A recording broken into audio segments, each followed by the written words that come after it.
The Law Factor with advocate Clarence Arenas Gandawa.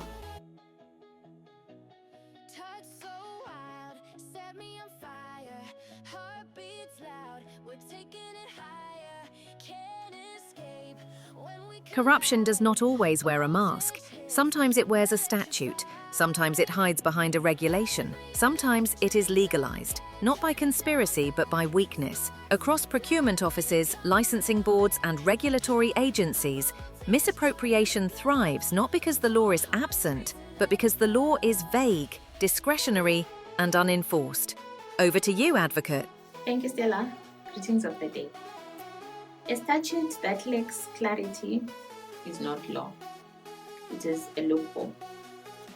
Vague terms like reasonable, sufficient, substantial allow officials to interpret the law at will, creating fertile ground for selective enforcement, arbitrary decision-making.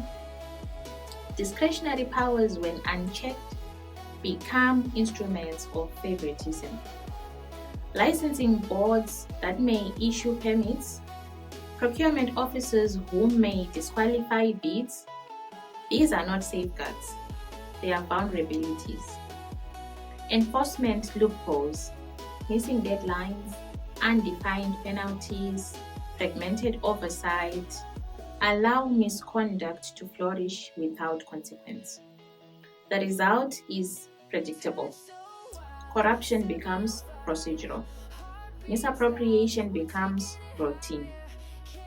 And the law becomes complicit. Case illustrations: procurement manipulation, licensing abuse, regulatory capture. Minister of Finance versus Agribusiness. Procurement regulations introduced pre-qualification criteria without clear statutory authority. Regulatory overreach, exclusionary practices. Esofranki pipelines versus Mopani District Municipality. Fraudulent tender awards, bias, collusion, bad faith. Weak oversight enables systemic abuse. Regulatory capture. Agencies serve private interest over public mandates. Vague mandates. No judicial supervision. Regulators drift from statutory purpose. These cases are not isolated. They are symptoms. The disease is structural. The cure is reform. Legal remedies, statutory reform, whistleblower protection, and audit enforcement. To dismantle legalized looting, institutions must strengthen the law, not just in theory, but in structure. Statutory reform. Replace vague provisions with precise language. Limit discretion with clear criteria. Codify enforcement timelines and penalties. Whistleblower protection.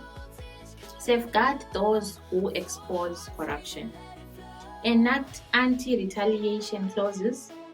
Establish independent reporting channels. Audit enforcements. Mandate regular audits. Empower oversight bodies. Publish findings. Enforce consequences.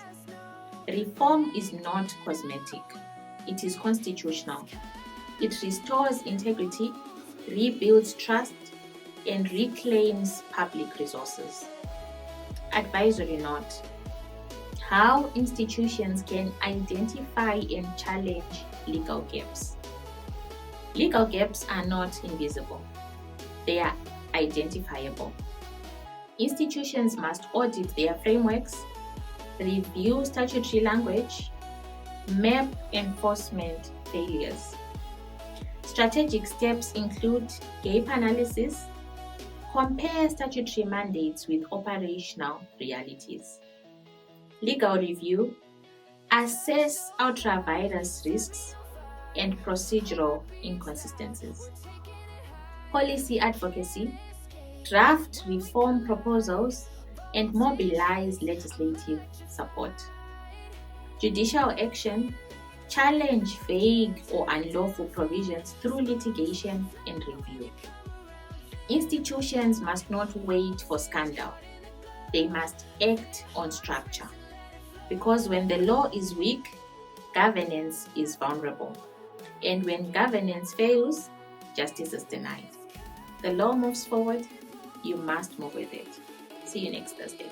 Springfield Law Clinic, justice defined, rights protected. We are here to serve.